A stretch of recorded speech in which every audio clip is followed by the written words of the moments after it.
Fala Nação Havaiana, a gente está aqui direto à ressacada, encerrando aí basicamente a pré-temporada, para bater um papo com o comandante aí do elenco havaiano, o técnico Alex de Souza. Alex, obrigado por estar aqui com a gente. E começar já perguntando, né? A gente está encerrando aí a pré-temporada, quase um mês aí de preparação, amistosos. Quais as tuas impressões, tanto do clube quanto do elenco que tu encontrasse aqui? Primeiro um prazer, né, estar falando com vocês. É a primeira vez que estou tendo essa oportunidade. Na verdade é um momento de mudança, né? O time acaba, infelizmente, tendo descenso da Série A, alguns jogadores saem, alguns jogadores chegam, então é um momento de fazer vários diagnósticos, e aí você faz aquilo do clube como estrutura, dos próprios jogadores, da própria comissão técnica, da própria diretoria do clube, de entender o que o clube imagina, o que a instituição deseja. E aí dentro disso você começa a imaginar diretrizes para que a gente se cruze, né? O nosso trabalho, com as pessoas que estavam aqui, com o pensamento da diretoria, com os jogadores que nós temos. Então realmente foi um período, continua sendo um período de fazer diagnósticos, de saída de jogadores, chegada de outros. E o campeonato está aí, né? Vai começar com a nossa mínima condição. Acho que a gente tem hoje um time para iniciar bem com a Chapecoense, para buscar aí um bom início dentro de tudo aquilo que nós fizemos nesse período. Tu falasse em impressões, né, diagnósticos, e a gente teve um jogo no sábado contra o Operário, claro que vencer é importante mesmo no amistoso, mas quais foram, né, as principais lições aí que tu tiraste desse amistoso? Várias. A primeira delas é uma coisa que eu sempre comento e eu até estava com os jogadores agora comentando a respeito. Em futebol não existe culpado, mas existem responsáveis, né? E existe uma situação que eu, quando jogava, já me incomodava um pouco, agora como treinador me incomoda mais ainda. Que muitas vezes você treina uma situação e quando vai para o jogo isso não acontece e você tem que descobrir por que não acontece. Muitas vezes não acontece pelos próprios jogadores tomarem decisões dentro do campo, que são decisões próprias da pessoa. E é o que eu sempre tenho dito para eles, o jogo pertence ao jogador, né? É o jogador que vai para o campo, é o jogador que resolve, mas existe um padrão treinado e esse padrão treinado tem que ser respeitado, até para que, em cima desse padrão, o jogador tenha a liberdade necessária para usar da sua qualidade, para usar da sua característica, mas que ele assuma essa responsabilidade. Então, quando você vai para jogos assim, isso mostra. Então apareceram coisas que, por exemplo, eu não treinei e aí nós temos que questionar os jogadores por que apareceram. Então essa é uma parte legal para criar essa situação de discussão, de um confronto mesmo. Porque, como eu falei no início, o importante é que as ideias se cruzem. Aquilo que eu penso como treinador com aquilo que eu tenho dos jogadores. Porque uma coisa é o que você imagina como ideal e outra coisa é o que você tem como realidade. Então o jogo mostra isso. Situações que com certeza tem que ser repetidas várias vezes para que esse padrão surja e que aí em cima disso a equipe melhore jogo a jogo. E a gente sabe que vai ser um pouco mais complicado porque infelizmente os estaduais te oferecem essa situação, né? De você jogar e a carga de treino vai diminuir um pouco, mas não é uma questão de reclamação, é uma questão de constatação mesmo. E em cima disso a gente tem que ir fazendo os ajustes. Então o jogo nos mostra isso, nos oferece esse confronto e aí em cima disso a gente vai montando o dia após dia de treino. E você tocou num assunto importante, mesmo não tendo um ideal de time, um time espetacular, você poder vencer jogos é o que te faz dar perenidade para frente, né? Porque te sustenta enquanto trabalho para o futuro e é isso que a gente tem que buscar sempre, um time que saiba, que encontre um padrão, mas principalmente que vença jogos. Agora, para ti, né, particularmente, foi teu primeiro jogo à frente da equipe profissional, embora um amistoso. Como é que foi para ti esse momento? Não, de ansiedade? Sensação maravilhosa. Eu sou uma pessoa que eu vivo muito das sensações que a vida me oferece. Eu tive várias ao longo da vida e cada uma ela recebe de alguma forma. Para muitos é um simples amistoso em Ponta Grossa e para mim representa muito porque eu estou dirigindo uma equipe da elite do futebol brasileiro, que é o Avaí, jogando no meu estado, que é o Paraná, contra uma equipe que eu cresci jogando contra, que é o Operário, E a minha estreia enquanto comandante de uma equipe principal. Então é uma satisfação que com certeza eu aproveitei bastante e que no passar dos anos aí a lembrança vai ficar viva porque é algo que eu valorizo bastante, essa oportunidade que o Avaí está me dando. Alguma semelhança com quando tu estreias como jogador? Não pela tua maturidade já muda? Não pelo seguinte, porque quando eu estreiei eu tinha 17 anos. Então você não sabe muito o que vai acontecer na frente, você não sabe as proporções daquilo que podem vir ali na frente, se for sucesso, se for fracasso. Hoje, aos 45, eu já vivenciei algumas coisas no futebol que me dão uma ideia mínima de como as coisas funcionam para frente, de que nem tudo são flores, mas nem tudo é desastroso. Mas eu fico mais com as sensações de estar ali junto do time, de estar ali junto dos jogadores, de poder vivenciar contra um adversário que também está na mesma situação que a gente, se preparando para um estadual, para um campeonato nacional. Então essas sensações que o jogo oferece, realmente elas ficam marcadas para mim. Tu, né, com a tua carreira como jogador, certamente tu conseguirias trabalhar no futebol assim que encerrasse, né? No entanto, tu, até um certo ponto na contramão, tu vai fazer todas as formações, todos os cursos primeiros, licenças, para depois iniciar uma carreira como técnico. Como é que tu classificaria a importância disso, de ter ido se preparar? De 100%. 100%. Xavier, vou ser muito sincero com você.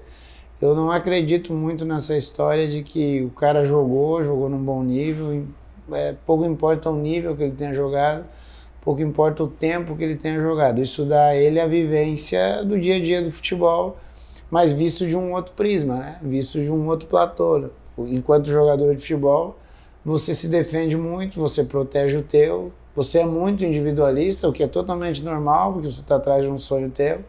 Então você tem que pegar essa tua individualidade e colocar à disposição do teu time. Vivencia-se muitas coisas. No meu caso, eu vivenciei de um nível menor de um estadual até uma briga por uma vaga numa Copa do Mundo, as principais competições, os principais jogadores. Então isso me dá uma vivência, mas me dá uma vivência olhando do outro lado, olhando lá como jogador. Então para que eu fosse treinador, a primeira coisa era descobrir se realmente eu queria ser treinador. Então para isso eu tinha que estudar, eu tinha que buscar esse conhecimento do lado de fora, com outro olhar. E realmente eu acredito que tenha feito a decisão correta. Até quando eu vou para a imprensa, até quando eu vou para a ESPN, já era visando essa situação, para também entender um pouquinho de como essa imprensa olha para o jogo, olha para o futebol. É uma outra visão, é diferente da visão do torcedor. Então, nesse sentido, eu acredito que eu tenha feito a escolha interessante e vou seguir nesse processo de aprendizado, né? Porque fui atrás de um auxiliar mais velho do que eu, que já tivesse vivenciado outras situações, que criasse vários contrapontos contra aquilo que eu penso. Então, realmente foi uma ideia da qual eu sempre acreditei e hoje eu afirmo de maneira categórica que foi a melhor decisão que eu tive. Agora, Alex, tu há um tempo atrás falasse com o pessoal lá do Coritiba, né, da Rede Coxa, né, de comunicação, uma entrevista tua que me marcou muito porque tu falasse quando tu terminasse de jogar, fosse fazer uma série de estágios no Coritiba, né, das iniciais até os juniores, e tu falasse para eles o seguinte, assim, quando eu terminei, eu percebi que o futebol que eu joguei não existe mais.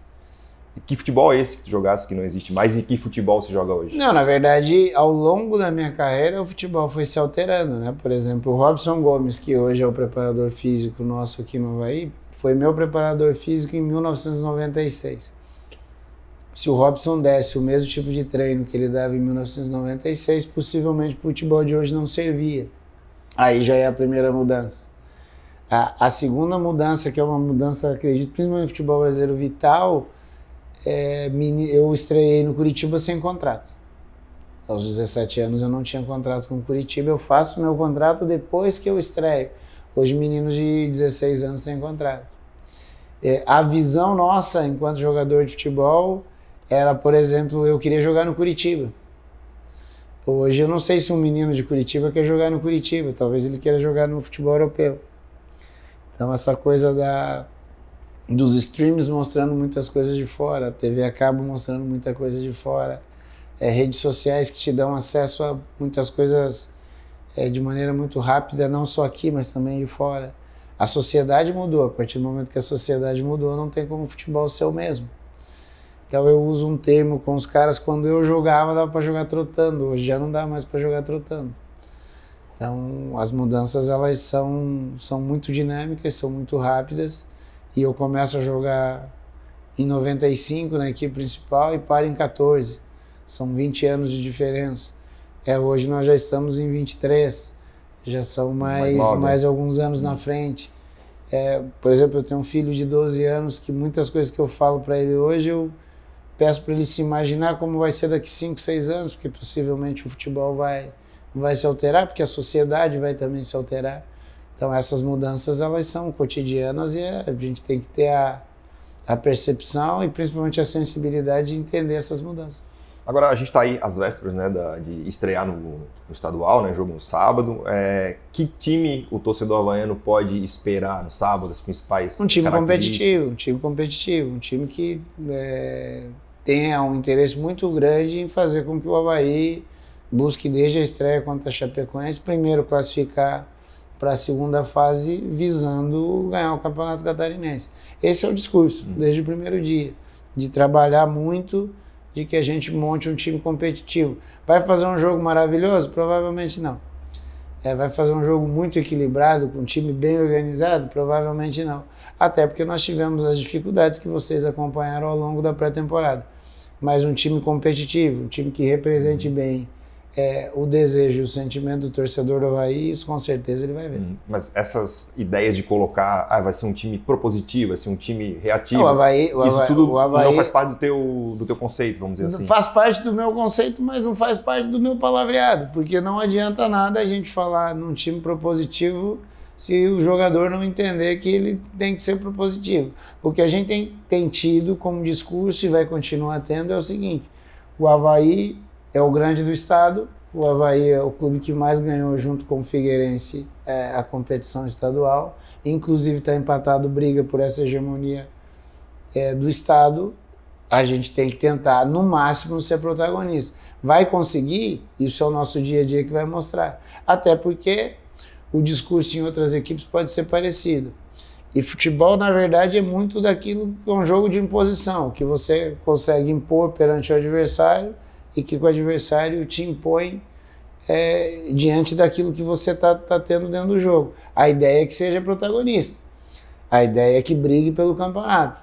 É sempre tendo a bola, procurando jogar no campo do adversário. Nós vamos conseguir? Realmente eu não sei, mas é a busca que a gente tem feito desde o primeiro dia.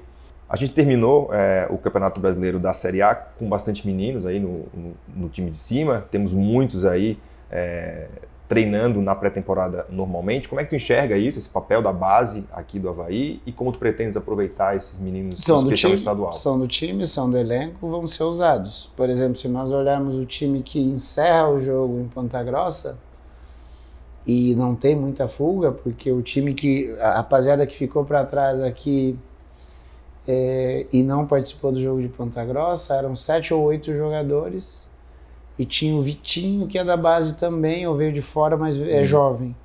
Então, nós temos que acabou Igor, o Lipe, que já jogou, que é jovem, Macaé, quem mais? Filipinho, Peçanha, Andrei, ainda tem treinando Gustavo, ainda tem treinando Gaspar, ainda tem os meninos que estão jogando a Taça São Paulo e vão retornar e vão treinar conosco, Modesto, Vitor, talvez um ou outro mais, uma conversa com a diretoria, com o Betão, possam passar a treinar conosco depois da Taça São Paulo. É o ativo do Avaí, né? E se nós olharmos, é uma coisa que o torcedor tem que prestar muito atenção nisso, por exemplo, o Igor e o André, os dois goleiros, jogaram... O Igor acho que só jogou esse jogo do Operário no Avaí, que é um amistoso. Nunca jogou pelo Avaí. O André parece que jogou uma Copa aqui de 23 pelo Avaí, mas no time principal não jogou ainda. O Igor jogou, acredito que um jogo no time principal ano passado e jogou alguns minutos agora contra o Operário. O Lipe estava jogando, mas Macaé, Peçanha, Andrei, Filipinho, mais a rapaziada que chegou, Roberto, Thiago, é um time muito jovem e é um time novo com a camiseta do Avaí. Então isso também dá uma diferença. É um time diferente do que foi o ano passado. Jogadores consagrados com a camisa do Avaí que tinham mais tempo já não estão mais com a gente.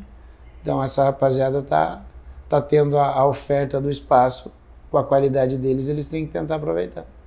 Beleza. Alex, obrigado. Eu que agradeço e peço aí o apoio do torcedor do Avaí, né? Vai ser um ano bem complicado, mas que a gente vai trabalhar muito, vai tentar fazer as coisas da melhor maneira possível, sabendo tudo aquilo que ocorre em futebol muitas vezes, mas sempre trabalhando com muita honestidade e essa rapaziada fazendo com que uma força grande para que o Avaí busque aí o título catarinense e tenha aí um ano de 23 muito bom e muito competitivo.